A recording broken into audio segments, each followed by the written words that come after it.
So this patient has severe chronic obstructive pulmonary disease, and he's had it for many years, very likely because he has a history of smoking for many, many years. His activity is very limited due to he gets short of breath, he has dyspnea at rest and with minimal exertion, and he mostly sits all day and watches TV. And today he was brought to the emergency room by his family because he had a sudden marked increase in shortness of breath. He was sitting watching television and all of a sudden said, "Oh, I'm suffocating, I can't breathe." He also noted when he takes a deep breath that on the left side of his chest, it hurts. The chest pain is pleuritic. If he doesn't take a deep breath, it doesn't hurt, and he's anxious and worried that something terrible may be happening. He, of course, has a long smoking history of 70-pack years. His physical exam shows that he's in respiratory distress. His respiratory rate is 33 per minute. Normal is under 20, and most people are 12 to 14. His blood pressure is a little marginal for a 77-year-old man, only 105 over 60. His lips are blue, and his arterial saturation from a finger oximeter is only 81%, and the normal value is usually above 90 and usually above 91, depending on what altitude you live. If you live down here at sea level, it's above 91. If you live a little bit elevated, like in Denver, Colorado, at 5,000 feet, then 90 would be normal. He has decreased lung sounds over both lungs. He doesn't get a good deep breath because there's so much damage to his lungs from smoking and fibrosis. And his heart sounds are hard to hear because he has a lot of air trapping in various parts of the lung. So the critical points in this history and physical, he has severe COPD. He has emphysema.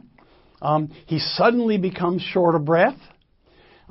There's a possible symptom of pulmonary vascular obstruction, in other words, a pulmonary embolus with a little pulmonary infarct, so it hurt. He gets pleuritic chest pain when he takes a deep breath. And of course, we know he's got emphysema because of his long smoking history.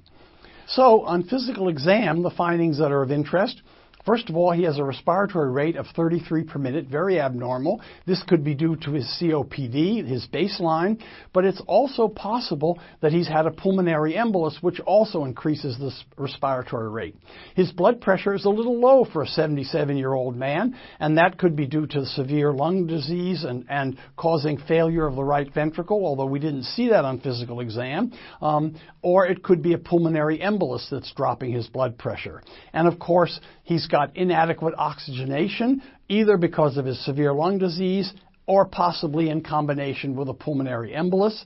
And we see decreased lung sounds over both lungs, and the heart sounds are distant. That's consistent with severe lung disease.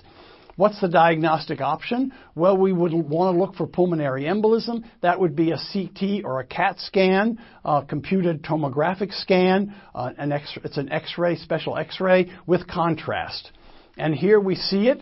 And there's an arrow right there in a little box showing you there's a pulmonary embolus just beyond the left main pulmonary artery. So the diagnosis is acute pulmonary embolism on top of severe lung disease. Patients with severe lung disease are at markedly increased risk for pulmonary embolism, and also partly because of inactivity and partly often because of elevated right-sided filling pressures that transmit back to the veins that cause some congestion in the veins that makes it more likely that the patient would have deep venous thrombosis with pulmonary embolism. The treatment would be acute and long-term anticoagulation.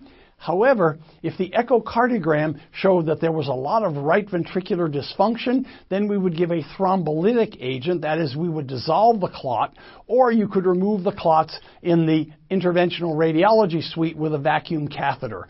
But that would only be done if the patient were in a lot of trouble. He didn't look to be in that much trouble. I think he'd probably do very well with anticoagulation, and he needs long-term anticoagulation to prevent this from happening again.